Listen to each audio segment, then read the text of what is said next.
Hi, everyone, and welcome to episode 93 of the Tick Bootcamp podcast. The title of today's interview is A Black Woman in the Land of Misdiagnosis, an interview with Rhisa Marie Parera. My name is Richard Johannesson. And I'm Matt Sabatello. Today's podcast guest is Rhisa Marie Parera. Rhisa Marie Parera is a 30-year-old woman from Union City, New Jersey. Ms. Parera was just 17 years old when she first started experiencing the symptoms of a tick disease. After a senior trip to upstate New York, Ms. Parera had extreme abdominal pain. She also started to experience migraines and dizzy spells. Her life was never the same. She first saw her primary care physician, but received no concrete answers. From there, she went on to see over 30 doctors, almost all of whom told her that they didn't know what was wrong with her or they misdiagnosed her. Ms. Parera was given medicine for depression. Her concerns and symptoms were also routinely dismissed by most doctors because she was a Black Hispanic woman. She eventually developed pain that was so severe in her shoulders that nobody could touch them. She lost her job, her friends, and could barely function. Ms. Parera finally had an appointment with a female doctor where she outlined all of her symptoms, and the doctor asked her if she had ever been tested for Lyme disease. Ms. Parera had never even heard of Lyme disease. Her test came back positive, and she was put on doxycycline. Unfortunately, she had an extreme Herxheimer reaction, something she learned about not from her doctors, but from a Lyme disease support group she joined on Facebook. For the first time, she felt like she wasn't alone. Lyme disease stole 10 years from Ms. Parera's life, but has given her the determination to give back to the community that has helped her so much. Hi, Rhisa, and welcome to the program. Hi, thank you for having me. We're really blessed to have you, and I have to extend an apology to you on air. Unfortunately, Matt Sabatello, my co-host, isn't available today because he is required to do some programming at his job to assist them through the coronavirus challenges that we're all facing. So the bad news I have for you, Rice, is you have just me today. No, that's okay. I totally understand. Well, thank you for being so understanding. So, Rice, can you share with our folks where you grew up? I grew up Staten Island, New York for most of my life, and then I moved to the Bronx in my early 20s for college. All right, and I was actually born in the Bronx, so I'm glad we have another connection. So, Rhisa, tell me about what your childhood was like. Now, I understand from our earlier conversation that you began to show your symptoms of your tick disease when you were about 20, and you didn't get diagnosed until you were close to 30. So I'd like to first focus on what your life was like before the diagnosis. What was your life like for the first 20 years of your life? I guess I had like a normal, childhood. My parents were separated and then they got divorced, but I had what I would say is a normal childhood. Like I played baseball, I went rollerblading, bike riding. I would travel with my mom every summer, like normal kid stuff. I would fall, scrape things. I would like jump off furniture and hit my head. Like I did like crazy things when I was a kid. And what kind of relationship did you have with your mom where you were able to travel every year? So actually my mom worked a few jobs when I was a kid. So her extra income was saved for us to be able to travel. So either we would travel like internationally, or if that was too much, we would do like a trip within the States. So we always went somewhere every single year. So it sounds like your mom worked really hard so that you could have some additional enrichment in your life, that you were learning not just in the school system, but you were learning outside of the school system by doing a lot of traveling with your mom. Yeah, that's pretty much it. Yeah, she worked so much extra, so I could pretty much go to dance class or do gymnastics, or so we could travel. Like she's a rock star. And when you say your mom was a rock star, that means you and she had a really good relationship during that period of your life. Oh yeah, definitely.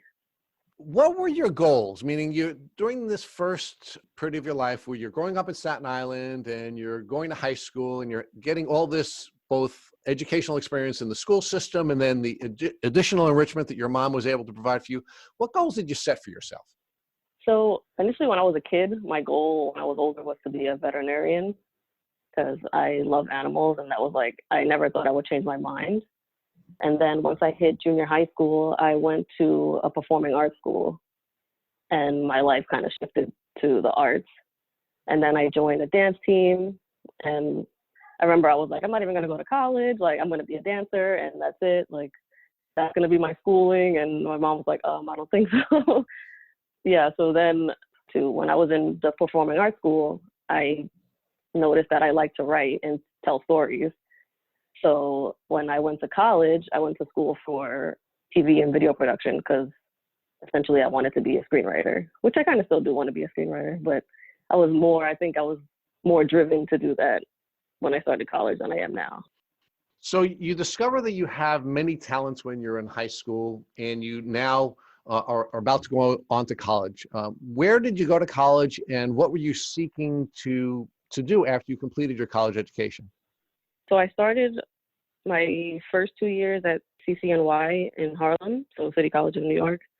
And then during like my second year there, Lehman College had opened up this new video facility. So I transferred to Lehman and I finished my last 2 years there. Actually, my last 3 years there because I was really sick when I was 19. So I did so poorly in school, I pretty much had to like make up another year. So I did 5 years. Okay, let's focus on that period of time in your life. So you're this healthy, athletic dancer, and now pursuing another artistic career, and you now start to feel what you now know to be the symptoms of the tick disease. What were the symptoms, and how did they begin to affect you physically? So I remember the exact day it happened. I was 19. It was September of 2009. And I was at my job before I was going to go to school. So I worked in the morning and then I went to school in the afternoon. And I bent down to pick up something. And when I stood back up, like everything was spinning. And I mean, like spinning to the point where like I couldn't stand up straight. And my boss was like, oh, just sit down. Like maybe you're just hungry. So I ate. And, I didn't really think much of it. I was like, whatever. Like, I don't know, maybe that's my like blood sugar's low or something like that. And then I went to school and it got worse. And I'm like, okay, this is weird. And then it just literally it lasted for so long. I was like, I don't know what this is. So I went to the doctor, obviously. And then, they were like, oh, it's probably just vertigo or, a headache or something. It should go away in a few weeks. And it literally didn't go away. So now, where were you in your educational experience? Were you at CCNY at this time, or you were at Lehman College at this time? I was still at CCNY. I went to Lehman when I was 20. Okay, so you're 19 years old, you're at CCNY, you have this very difficult experience, and you go to a medical doctor, or did you go to some other healthcare professional? No, I just went to my regular primary care doctor because he was actually down the street from where I lived. So it was easy for me to get into him to, speak to him. Were you still living in Staten Island at this time? I actually was still living in Staten Island, so I had a really long commute. Every day I traveled about like 3 to 4 hours to school, to work, home. It was a long day. Now, what type of community were you living in at that time when you were living in Staten Island? Was it rural? Was it suburban? Was it urban? What type of community were you living in at that time? It's weird. St. George is like such a weird neighborhood. It's kind of a mix of everything. But I was living in a building, but the area is kind of mix of like homes and buildings. And were you aware of ticks and tick diseases at the time that you were living in Staten Island and around the time that you had gotten sick? I had no idea I didn't even know you could get sick from a tick. Like I had no idea. When I found this out, I was so caught off guard because I remember like I was always allergic to mosquitoes and everybody always being paranoid about my mosquito bites. So I was always fearful of mosquitoes, but I didn't know anything about ticks.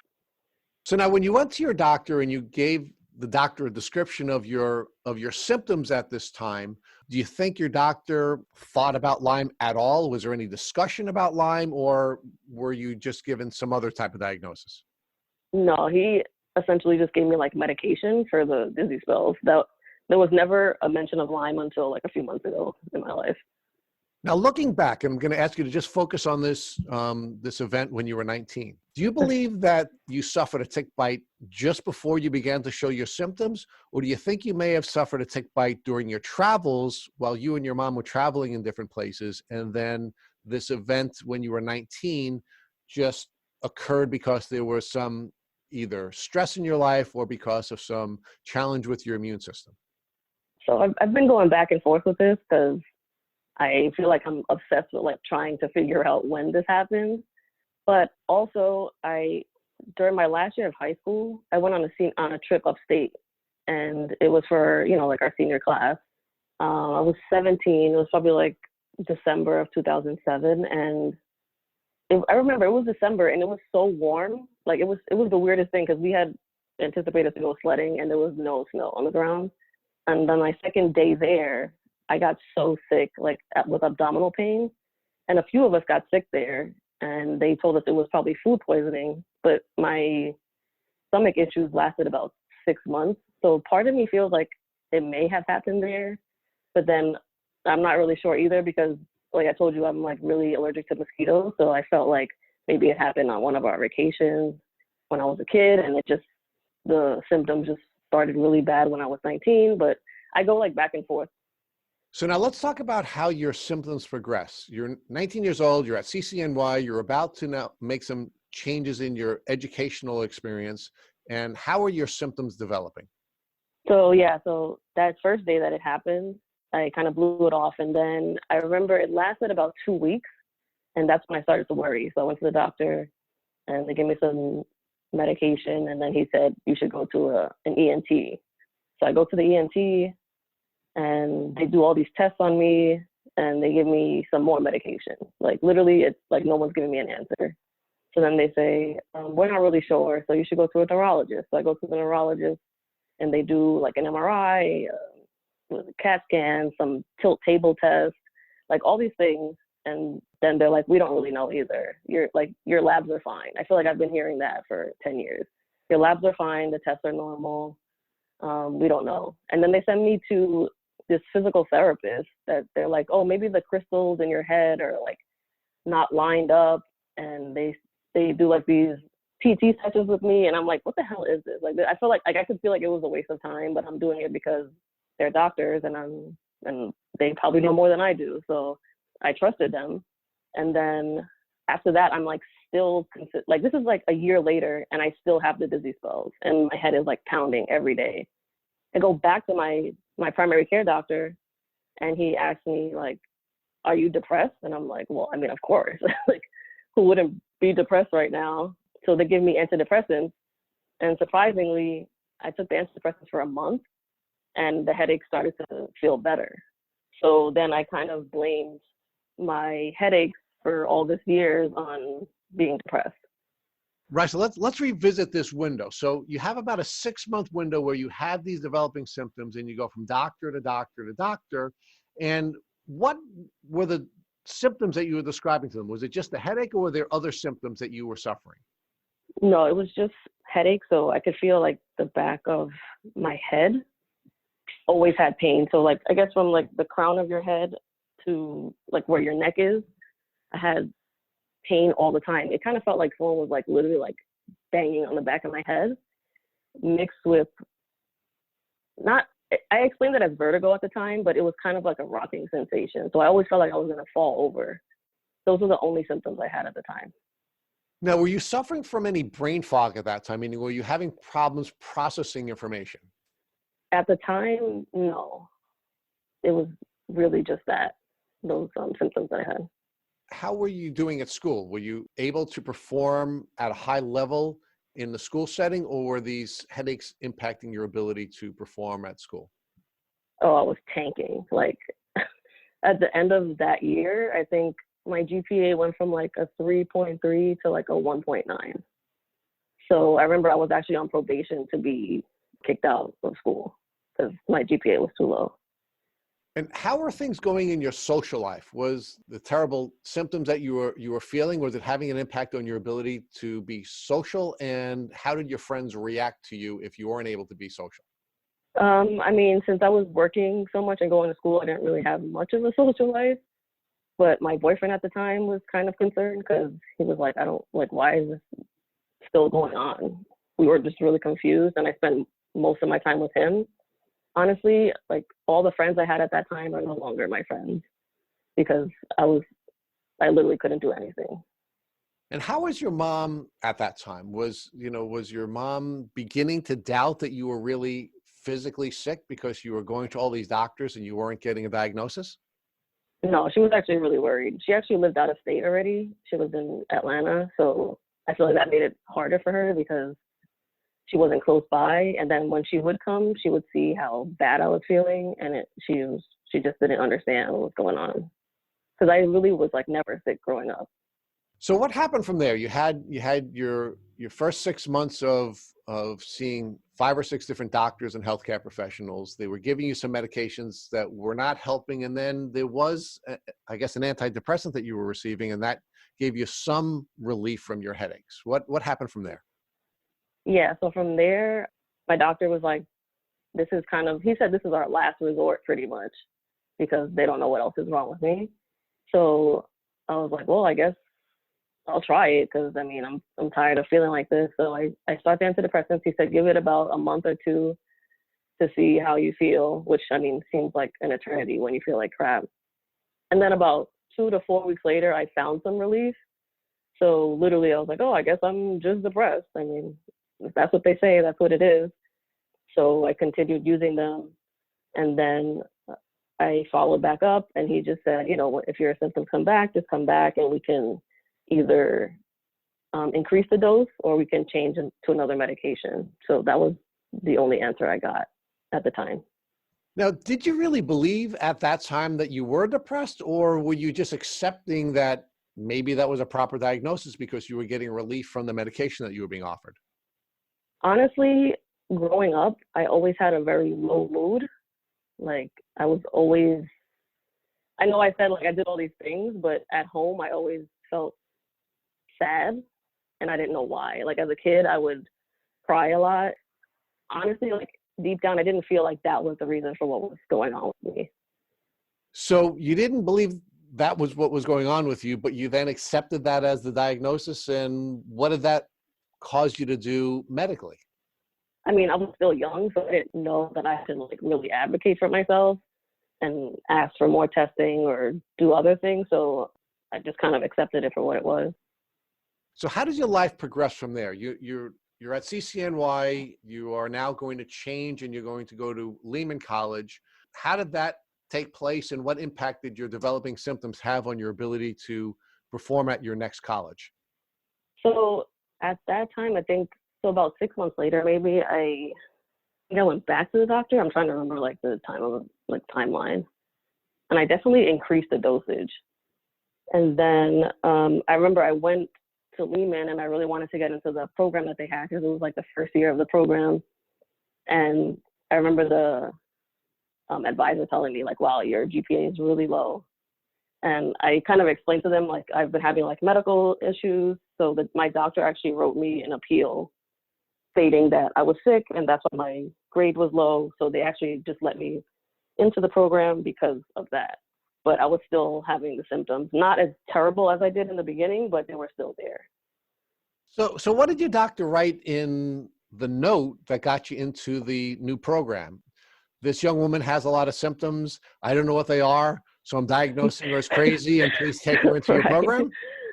No, it was more like I had missed school, I think. I don't even remember what it said, but it definitely said something along the lines of something being chronic. I guess like my headaches being chronic and me missing out on school. And I was like on some treatment, supposedly, like air quotes treatment. So you ultimately get into the program at Lehman, and how are your symptoms developing and what additional doctors are you now going to see? I would say, yeah, they were pretty bad at that time. I wasn't even going to any more doctors. And this was like a time where I just was like, you know what? I don't know what's wrong with me. And if I die, I guess I'm just going to die. Like, honestly, like that was kind of where I was at. I was like, I'm just going to go to school and try to live life as normally as I can.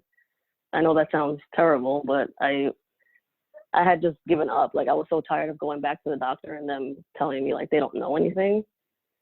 So I kind of just accepted it as like some health issue I was going to have for the rest of my life. So you essentially decide to step out of the medical community and just accept that your sickness was what it was, and you were going to just try to complete your education. Yeah, it was really hard.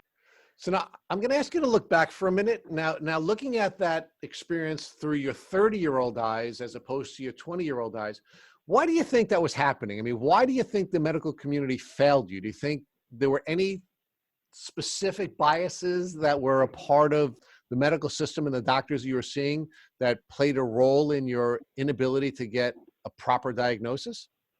I wish I would have requested more from my doctors. I feel like I wasn't, I don't know. I feel like maybe I wasn't angry enough. I don't know. Like I'm always very like calm and collected. So I feel like they were just like, oh, I guess she seems okay. So it can't be that bad. And I feel like maybe if I would have really like, I don't know, been more passionate, or I'm not even sure like what, like looking back now, I don't know. I feel like for women, we're already like bypassed on these things. Like we're always thought to be too emotional or what you have it. And then I read that a lot of medical professionals think that Black women don't feel pain as much as other people of other races do. So I don't know. It's just all really confusing. So now you're being failed by the medical community. You step out of the medical community. You're now you're trying to get through your new educational program. And how do your symptoms develop, and how are the developing symptoms impacting your capacity to perform at school? Yeah, it was pretty difficult, but I actually completed it in pretty much the timeline I had set for myself, except for that 1 year. Everything else I finished on time. I was actually working full time and going to school full time and still dealing with this, which now when I look back at it, like just thinking about it makes me exhausted because I don't even know how I did it. There were a few times in college that I actually blacked out because I was so exhausted and the pain was so bad. I say there was about 3 times in those 2 years that I blacked out. You're in college, you're Yeah. blacking out. I mean, you're Yeah. fainting, and you're not going back to a doctor to find out what's wrong with you? Nope. I literally was just like, I'm just exhausted because I was working from 5 o'clock in the morning to 1 p.m. and then I would go to school from like 3 to 9. So I figured, well, I'm just literally killing my body with like this schedule that I have. So I only had like 1 day off, which was sometimes on Sundays, and sometimes I didn't even have that day off. So I was like, well, I'm just really tired. So, and I was like, oh, I guess people in college always black out. I was like, oh, I guess this is a normal thing, right? Everybody's just exhausted. So I literally just accepted everything that happened to me. I was just like, oh, I guess this is normal because doctors say it's normal. Well, but you weren't going to doctors, so they weren't able to tell you whether it was normal or not. And, and I can't help but to believe that the reason you weren't going to doctors is because you weren't getting help, right? You weren't getting help Right. for a lot of different reasons, probably in part because of your culture, probably in part because of your gender, but you weren't getting help. So you were just accepting all of these really weird symptoms as normal, or at least you're normal. Right, yeah. I was like, well, I would always blame it on something that was going on. So like the headaches, I was like, oh, they said it was depression. And then, like I would black out and I was like, well, it's because I'm exhausted. Like who has these schedules and can like keep up with it? So everything, I just kind of blamed it on something that was going on. What Right. else is happening, and how does your life proceed from there? When I was 22, I had moved in with my boyfriend, and it was funny because like some days, like after I had like a long day, he would like rub my shoulders or, give you like a little massage. And there was one day he like rubbed my shoulders and it hurt so bad, I screamed. And I was like, what the hell? Like this is weird. So I started getting these muscle aches like all over my body, to the point where like if you just tapped me, it felt like you hit me with a bat. So that started happening when I was around 22. And then of course I blamed it on something else. I blamed it on me working out too much. So I was like, oh, my muscles are just sore from working out too much, because I was working in a gym and I was working out like all the time. Well, whatever time I had in between school and work. So I was like, oh, I'm just sore from workouts, and that's what that is. So now you're accepting that headaches are a part of being normal. You're accepting that fainting regularly is a part of your normal. And now you're accepting that terrible back pain is normal. What other kinds of new normal experience did you have and develop during the course of, the next couple of years? During this time, I started seeing a new doctor, like a new primary doctor at Mount Sinai. And I kind of gave her like the rundown of what was going on. And she was like, oh, so it's because of depression. Like literally, she even agreed that it was from depression. They never even really acknowledged like the muscle pain. I would see like other neurologists or I forget, like a bone doctor. Orthopedist, yeah, an orthopedist. Yeah, there we go. Yeah. So I saw like orthopedist, and they were like, oh, it's probably maybe like fibromyalgia or something. And I don't even know what fibromyalgia was at the time. So I was like, okay, so I'm just in pain because I'm in pain. Like there's no other reason why I'm in pain. But I felt I was just angry that I never asked for more. Like I never requested more from my doctor. Well, that's because I guess you didn't think you were entitled to it, right? I mean, you just had all of these really weird things that you were now normalizing, including fainting and terrible pain. Right. And unfortunately, because you were being failed by the medical community, what would you ask more for? I mean, they had their go-to diagnosis. Rather than acknowledging that they were failing you and they weren't properly treating you for all of your physical symptoms, it was easy for them to just write you off as crazy, right? Yeah, pretty much. I mean, I was also seeing a therapist too, because I literally at one point I was like, there must be something wrong with me. Like I have to be crazy. Like I remember I was in school and I was like looking up all these like mental disorders, and I was like, I probably have all of this. This is what's wrong with me. Like I literally was writing myself off as like a nut job at the time. So let's talk about that, right? So now you're doubting yourself. You're doubting your own sanity. You're doubting your own capacity. You're doubting your right to ask for a diagnosis for all your physical injuries. You're doubting whether or not you even have a right not to faint. How is that now impacting you socially? You said that you had moved in with your boyfriend and you were in an intimate relationship. How is all of this impacting your intimate relationship? We're obviously no longer together, but yeah, it definitely, he was pretty supportive for what was going on, but at the time he had actually gotten sick also. So it was just, I actually ended up being his caretaker, which sent me to like a downward spiral mentally. Like he was so bad, he had to take time off from his job, and I actually became his caretaker. So I was kind of just, I put my issues like on the back burner for the time being. Now, looking back, Rhisa, do you think it's possible that you may have infected him with Lyme disease? When I did my research, I feel like I may have. I'm not completely sure, but I don't know. I feel like it's definitely a possibility because he was kind of, his symptoms, he had like a lot of acid reflux, and then he was like even like twitching. Like it was like neurological things were going on with him. And now when I look back at it, I'm like, oh my God, maybe he had Lyme disease too. Like maybe I gave him Lyme disease. So now we're seeing your undiagnosed Lyme disease have a number of different impacts, right? You're doubting yourself. You're doubting your right to be healthy.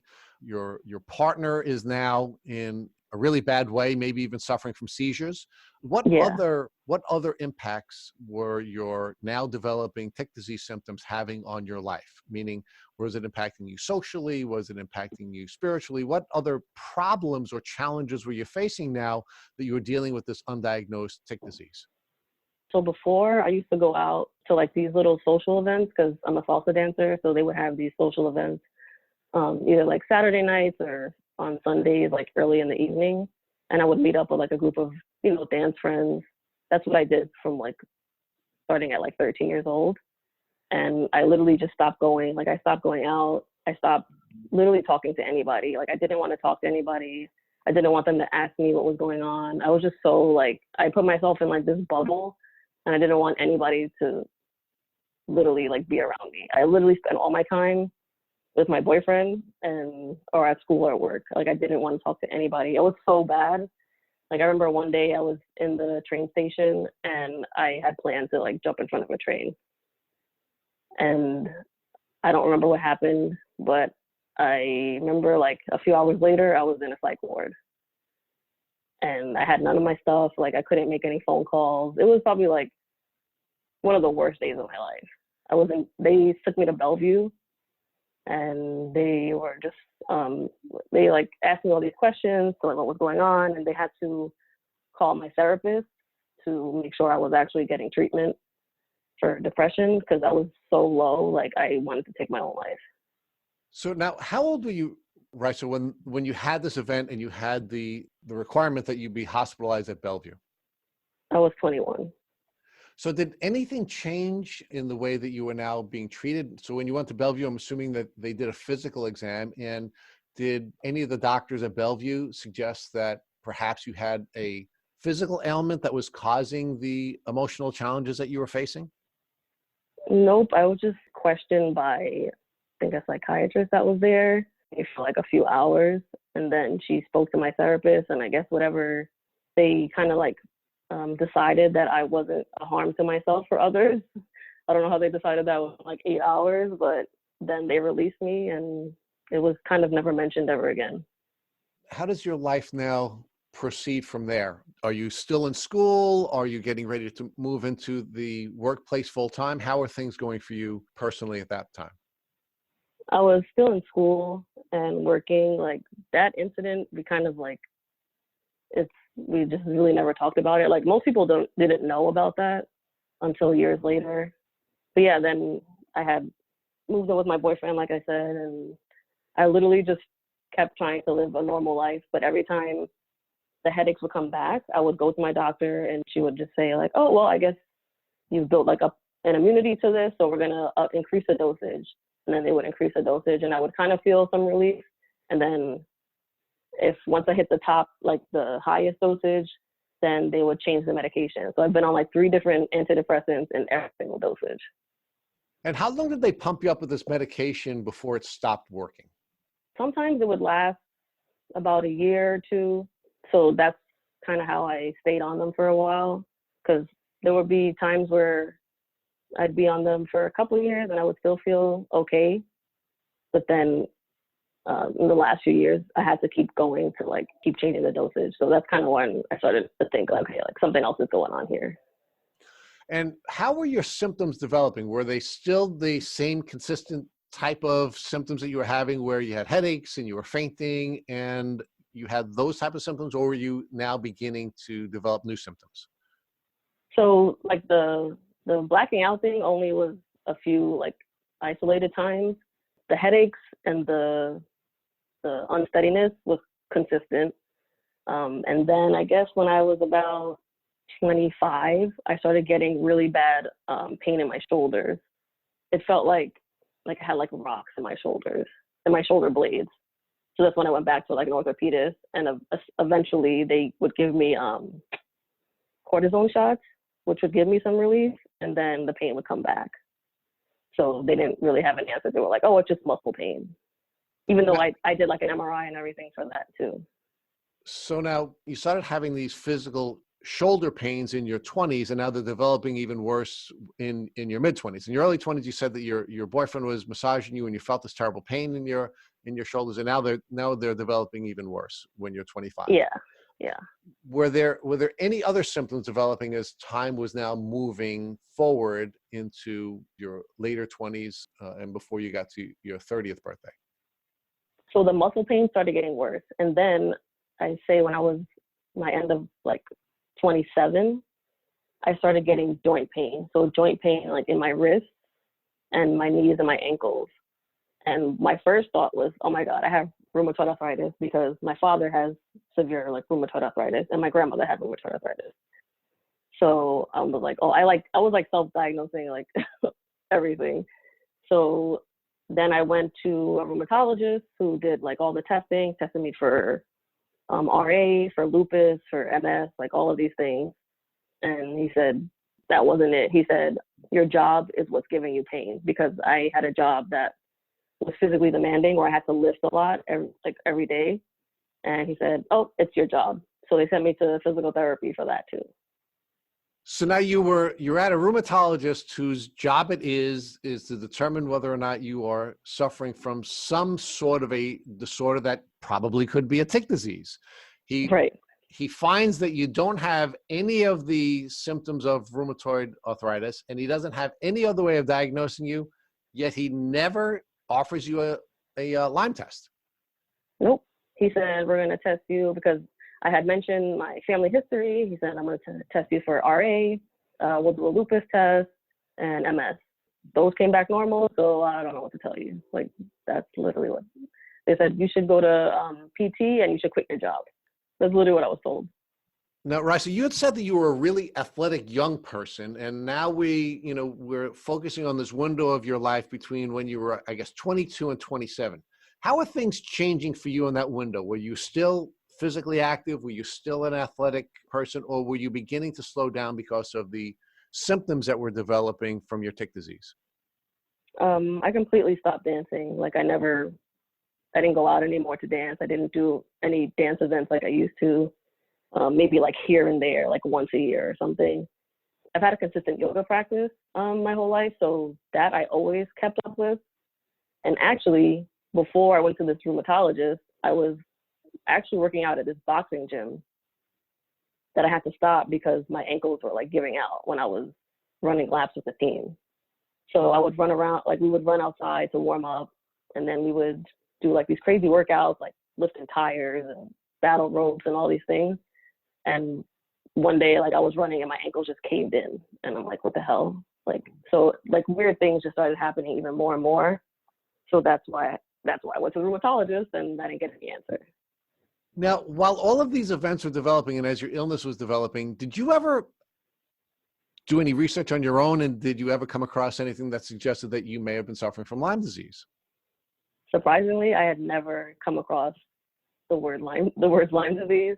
I literally was so obsessed with thinking I had just some autoimmune disease, like the ones I mentioned, and I was pretty sold that I had one of them. And either the test was wrong, or I don't know, it was like a false negative.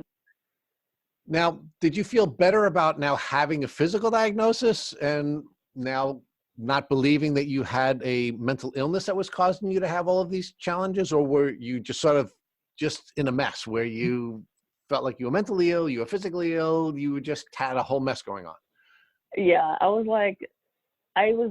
kind of in between both. So I'm like, okay, I guess like I'm depressed. I guess I have all these things. I'm just like, Jesus, like what the hell is wrong with me? Like, I was like, I can't, like, this can't be life. Like, I remember I was just like, this can't be life. Like, I was like, maybe I'm just being punished. Like, maybe this is how I'm supposed to live. I was just confused. There was so much going on. I didn't even know what to believe anymore. Rhisa, one of the posts that you put up on Instagram, you put up a picture of yourself when you were 20 years old. And it's a beautiful young woman who you said was very interested in being loved and having a big family. And how did things change between the time that you were that 20-year-old kid celebrating your 20th birthday and now you're 27 and in this physical and emotional mess? Were you upset that you weren't able to achieve your goals? Had you achieved your goals? Where were you at that point? So at that time, I had split from the relationship I was in, and I moved back home. I felt like I didn't achieve anything I wanted to achieve. I mean, I had finished school, but I wasn't in the job I wanted, or I thought I would be like, like living on my own and I'd have money and all. Like, I was like, I went to school, I did all the right things, and I still wasn't where I wanted to be. So I felt like really defeated, and I was questioning like why this was happening to me. And where were you socially? Did you have any friends? Did you have a support system, or were you as isolated at 27 as you seemed to be during your 22nd and 23rd birthdays? No, I mean, I had better friends at the time, but they weren't friends that I had from earlier in my 20s. So they didn't really know what had happened to me prior. So it was always hard to talk about because people weren't around. I only have one friend that was with me through all of this, who probably is the only person that knows like the whole story. So now, how did your symptoms develop after you turned 27? I went to that rheumatologist, and then he told me, it's your job. So I literally was like, well, my job was physically demanding, so I made plans to leave that job to find another job. But in between that time of me trying to transition to another job, I went to another doctor, and he looked over my medical history and said, you have fibromyalgia and chronic fatigue syndrome. And I'm like, okay, literally didn't do any tests. He just looked at my medical history and was like, well, if they did all these tests, that means you have fibromyalgia and chronic fatigue syndrome, and there's no explanation for that. So I wasn't happy with that, because at this point I'm like, I think I'm 28 now, and I'm like, okay, this has gone on for way too long. So I left my job, and then I was feeling a little bit of relief, but I was still in so much pain all the time, like literally pain every single day. Like the pain is not going away. It's consistent. It's every day. I can't do anything. So I'm like, I'm going to go to a million doctors until someone tells me something else. So I go to another doctor and she says, I want you to see our head of medicine here. And I'm just like, great. She doesn't know anything. Now I have to see somebody else. So I was actually going to cancel the appointment because I was so annoyed that no one could tell me what was going on. And then I said, you know what, let me just go. And I go into the office and she asked me, tell me everything. And she said, my partner said, you've been experiencing this for like almost 10 years now. And I said, these are my symptoms. I don't know what to do anymore. Like, I don't get it. And she said, have you ever been tested for Lyme disease? And I remember my response was, the bug thing? And I was like, no, I don't really know what that is. All I knew was that you got it from a bug. Like, I literally said a bug. I didn't even say a tick. And she said, I'm going to test you for that. And I said, okay, at this point, I don't care. Test me for whatever you got to test me for because I don't know anymore. And then about 2 days later, I get an email because I have like this online portal. And it says, hi, literally this is what it says. Hi, your labs are fine, but you did test positive for Lyme disease. So I'm going to treat you with 2 weeks of doxycycline and then we'll follow up. That was literally what it said. And I'm just like, wait a minute. So you mean to tell me all these years of all this crap that I've gone through, I have Lyme disease, it's not that serious, you're going to give me 2 weeks antibiotics and all this is going to be over? Like, it doesn't make any sense. It doesn't add up. And I was at my job and I burst out crying. I called my mother and she was like, I don't know if I can curse, but she You can. like, what's up, you know? Okay, she was like, what the fuck? Like, she was like, you got to be kidding me. You got to be kidding me. Like, you got to be absolutely kidding me. Like, everybody was just like pissed off. And I'm just like, I don't understand what's happening. Is this bad? Like, is this something that goes away? Like, I don't even know what Lyme disease is. And then of course, I become obsessed with Google and what Lyme disease is. But Rhisa, I want to know what was causing you to be upset and who you were upset with. Meaning, were you and your mom upset with the medical community? Were you upset with the diagnosis that you were receiving at that moment? What was causing you to be upset? I wasn't mad at the diagnosis. I was mad at every doctor I'd ever seen. Like, I was like, I want to sue everybody. That was like my first reaction. I was like, I don't understand how I got a blood test and all of a sudden I have an answer when I've had a million blood tests in the last 10 years. So let's now revisit that. We had talked a little bit earlier about why you think your doctors were not taking you seriously and they were writing off all of your symptoms as a mental illness rather than a failure on their part to properly diagnose you. Now you're almost 30 years old. You're much more mature. You've been through this terrible journey for a third of your life, and a doctor finally takes a blood test and runs the proper testing and comes up with a diagnosis. Why do you think this happened? Why do you think that, you know, you had to wait 10 years before you found a doctor who would properly test you for Lyme disease? I don't know. Like, I feel like it's a mix of me being a woman, me being a Black Hispanic woman, that I was just never taken seriously. But at this point, when I saw this doctor, I was so frustrated. Like, I was so emotional. Like, I was crying and I was like, I lost 10 years of my life and I'm never going to get it back. And I'm like so upset. Like, I was like, I didn't do the things I wanted to do. Like, I didn't end up in the career I wanted to end up in. Like, I stopped dancing, I stopped modeling, I gained all this weight. Like, I feel like I don't even know who I am anymore. And that's when she just looked at me and was like, okay, we're gonna figure this out. And I was like, Jesus Christ, it took 10 years for someone to tell me that they're gonna help me figure this out. So let's explore this a little bit more. So why do you think the medical profession doesn't treat women the same way it treats men? I honestly think they just think we're dramatic and emotional. And I feel like they think everything that happens to us is because of emotions and hormones, and they just kind of write it off as that. Everything's about hormones. Like, that's personally what I think, but I'm not sure. No, right. So most of the research shows that it takes the average doctor about 12 seconds to interrupt a patient when a patient is describing his or her symptoms. Do you believe that doctors were in fact listening to you when you were describing all the things that were going on? Or do you think that they were jumping to a conclusion very quickly because, at least in part, you're a woman? Oh, they definitely don't listen much. That's for sure. the doctor that diagnosed me with Lyme disease, she's probably the only doctor that listened that long to me, because our appointment was about 45 minutes. And that's the longest I've ever been in a doctor's office, like in a exam room. I'm usually rushed in and out, and I don't even have time to explain everything. Now, let's talk about why you believe that your culture may have played a role in your doctors not listening to you. Do you think because you're Hispanic, there is an inclination not to listen to you and take you seriously, or do you think that that was not a factor in the diagnostic problem? I think it has more to do that I'm racially Black, because a lot of doctors feel that we are higher, that we can, we don't feel as much pain as, we're more pain tolerant than people who are white, which I've read that that's very common in the medical field. So I feel like maybe they thought I wasn't really in that much pain because I wasn't like screaming or kicking and, doing all these things. I was literally just talking and telling them, this is what I feel, and I don't know why. Like I never made a scene or anything, I always, and I felt like I never wanted to make a scene because I didn't want to be like that Black person that was making a scene. So I was like, let me, stay calm and collected before, they send me back into freaking Bellevue or something. And I didn't want to be that person. I felt like they always hung that psychiatric diagnosis over my head, and I never wanted them to blame it on that. So I always tried to be like calm in every appointment. So I guess on some level, you believe that you were less entitled to advocate for yourself because you're racially Black. Yeah. Also, just to throw this in there, before I had went to that rheumatologist, I was at work and I was in so much pain that my job sent me to the emergency room.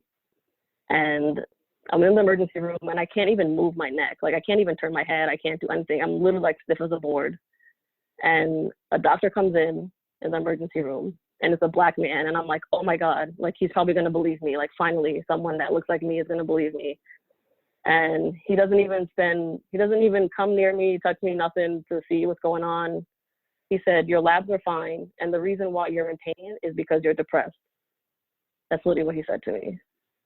And this was probably a year before, I'm trying to think, this is probably, like a year before I got my Lyme disease diagnosis.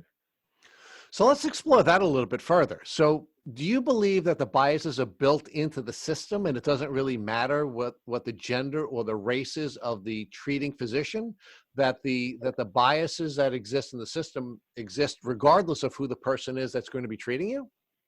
I think it exists in the system because, all medical professionals are taught the same. So I feel like that's why he reacted that way, because maybe he himself believes it too. But at first I didn't know really much about that. So I thought, oh, this person looks like me, so he's going to believe what I say. So I figured there would be like some common ground here. And then when I didn't get that, I was like, okay, this isn't what I thought was going to happen here. So I kind of just started doing my own research. And then I found that other doctor who essentially diagnosed me.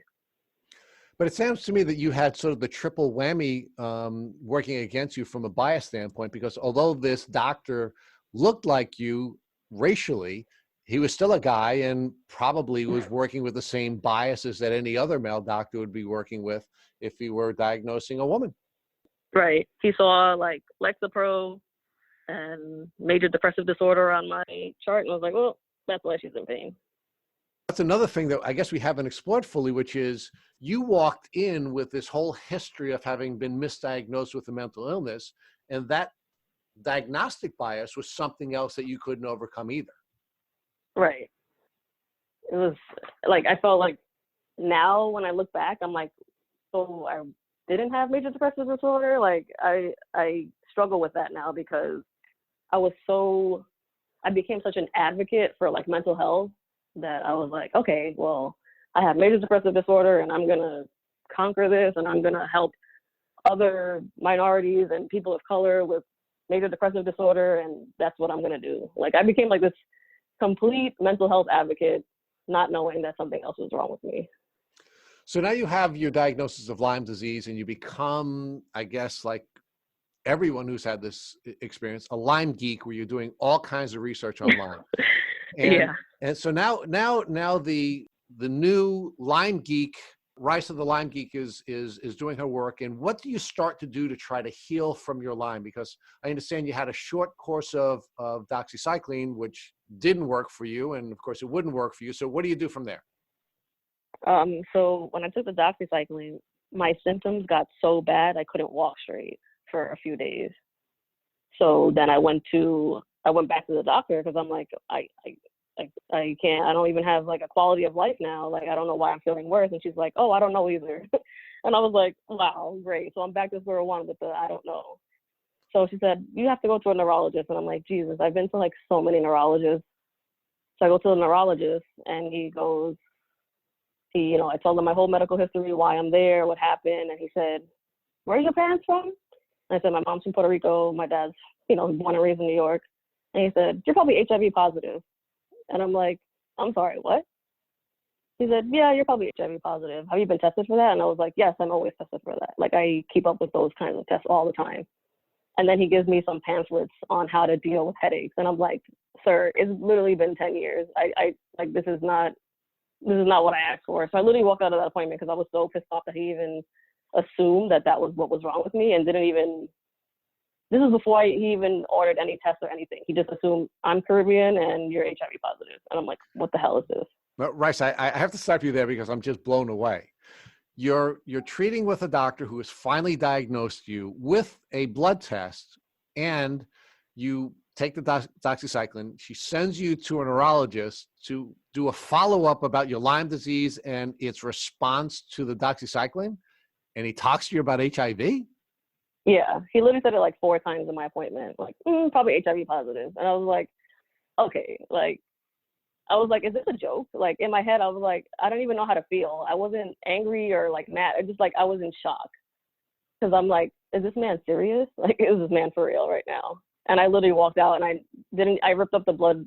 He wanted me to do like more blood tests for like HIV and all these things. I was like, I already tested for these things. Like, these are things that I get on a normal blood test. And I literally ripped up the paper and I walked out because I was so angry. Like, I just couldn't believe like the lack of like bedside manner, which I've had terrible experiences with a doctor, but that was probably the worst experience I've ever had. But it seems to me that the challenge that you've been facing all along, or yeah, at least the overlay that I see, is that your gender, your race, and your culture have unfortunately caused you to work within a biased system where no one's really listening to you. You finally find a doctor who listens to you. She finally tests you properly. She finally gives you a diagnosis. And then you go to a follow-up and you run into the same bias that you've been dealing with during this whole window of 10 years before you got your proper diagnosis. Yeah. And now, like, if I speak to her now, she's like, I don't know why you have these symptoms. She said, you've been treated for Lyme disease. So she said, those 2 weeks antibiotics that have wiped out all those years that you've been sick. And I'm like, is this for real? I feel like it's like I'm like living in like the Twilight Zone or something. Now, Rhisa, did any of your doctors talk to you about herxing and that the death of the bacteria may have been causing you to have a reaction, a detox reaction? So the only reason I found out about herxing was because I joined an online support group on Facebook. And I told them what was going on. And I'm like, I don't know what to do anymore. I took this medication and now like I can't even walk straight.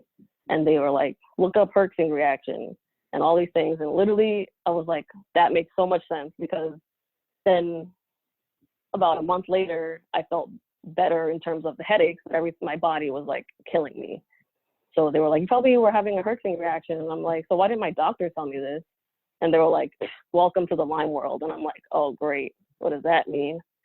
And then I saw everybody else's stories in the group, and I started searching like chronic Lyme, and I was like, oh, great. Now I'm gonna have to deal with this forever. Well, but Rhisa, let's talk about that. So I feel horribly for you because you've not been treated well at any point during the course of your medical journey, except for a doctor who at least properly diagnosed you. But that then sent you to a place where you could now get information from other people who were having the challenges that you were having. So how did you go from being failed by the medical community to another community where you're beginning to get proper information? In the support group, I'd say there's about like 20,000 people. And I finally felt like, wow, like there's other people who've been through what I've been through. Like, I'm not the only one who's gone through this, and for so long too, because a lot of them have gone through it for so long. And I was like, I finally felt like I found people who understood what was going on with me. Because it's hard to like talk to anybody when they're not going through it. People can, they can listen and try to understand, but it's hard for them to understand because it's such a confusing thing. And to talk to these people, I finally felt like, wow, I've like found my people or something. Like I found like my group, and these people have become like my family at this point because the medical community doesn't even acknowledge that we exist. So, Rhisa, how are you now doing? Where are you in your treatment journey, and how are you doing? So I had made an appointment to see a doctor, like a Lyme-literate medical doctor. And then, funny, one of my mom's friends, her like coworker's sister, it's like a whole long line of people, was treating for Lyme disease at this holistic clinic in Atlanta. And my mom was in Atlanta. And she said that she had been feeling better after about 6 months to a year. So I was like, I'm going. If she feels better and that's what I have to do, like that's what I'm going to do. So I called and I went and I made an appointment, and I flew down like 2 weeks later, and I told them what was going on. Like they had spoke to me on the phone, and they were like, you are one of many thousands of people that we've heard the same story from, and we're going to help you get better. And that was the first time any person has told me that they're going to help me get better. So how long ago was that? I'm sorry, Rhisa, how long ago was that, and what is the name of that clinic? It's called Longevity Health Center. It's in Roswell, Georgia.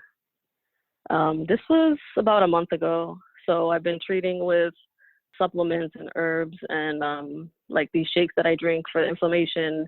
And I've had to change my diet completely because most things that I eat will hurt, like in terms of bread or meat or dairy. So I'm on like a really specific thing that I have to do right now. And they're just going to keep checking up with me. In a few weeks, I have to do like a remote check-in. And then I'm going back in May for them to do a follow-up to see what else we're going to do, or see how I'm doing and see what else we need to change. So I know you're new to this treatment protocol, so I don't want to ask you to be too aggressive about telling us how you feel, but how are you feeling? I mean, are you excited about working with these folks? And do you think that, this may be the place where you're going to get the help that you finally need? I mean, in my appointment, I was there for about 4 hours, and I felt like so supported. Like I have never, in all these years, like no one had ever, I'm sorry. Like, it's okay. No, Rhisa, we understand. And it is terrible that you went to see 30 doctors and they all gave you less time than the one doctor who finally diagnosed you. And now this treatment facility that's finally giving you the attention that you deserve. So it's okay to be upset. But, yeah, it just feels so unfair. Like those are years that I'll never get back. Well, but let's talk about the blessing, Rhisa, because you're right. You're not going to get those 10 years back, and it's terrible that you suffered all those losses. But you're doing some really cool things that I'd like you to focus on with us, because you have beautiful social media where you're really sharing with folks and trying to help people to shortcut a really bad experience. So can you share with us what motivated you to start reaching out to other folks after you found your people? Honestly, I don't even know. I had always been very vocal with my mental health online. I mean, I told you I went to school for like filming videos, so I always liked to share stories. I knew I wanted to be a writer since I was like 13, so I always liked to write, and I was always told that people liked my writing and it was very engaging. So I always, and I grew up in the era of social media, so I felt like it was just easy for me to share these things online. And then as I kept sharing things online, I kept getting all these people reaching out to me who were in the same boat. And I'm like, this is crazy. Like, this is so many people. It's not a few people here and there, it's thousands. And they're not just in the US, they're in other countries. I've gotten people who've written me from Scotland, from like Ireland. And the woman from Scotland told me that there's nobody in Scotland that even treats Lyme, and she has to go to Ireland and all these things. So I just feel like I found such a community online that that's probably like my biggest blessing, is finding all these people who are, have experienced the same thing as I have. So I feel like I found like this family, and I've made like all these friends, even if I don't even know them in person, they've become like my best friends. So how do you feel now that you've found your right people? And that's not to say that when you were helping and advocating for people in the mental health community, they weren't your people, but it sounds like they really weren't your people. That your real people were the Lyme disease folks who you're now dealing with. How does it feel now to finally have found your people and now finding yourself in a position where you're using these beautiful images and you're using your brilliant writing to inspire other people to overcome their challenges? It just felt like a weight was like lifted off my shoulders. Like I was searching for so long, and like, oh, finally, like I found something. Even if there's not like a cure for this. It just feels good to have support. Like it makes everything less difficult to deal with. And, I can share with you that you've been very positively responded to by the folks on our Instagram. You were kind enough to send us a short video before we conducted this interview. And we've been getting unbelievable responses from folks who are being moved by your story. So I thank you for being so open and sharing so much, not only with the folks that you customarily share with, but also with the folks in our community. So I'm going to ask you to share one last thing, Rhisa.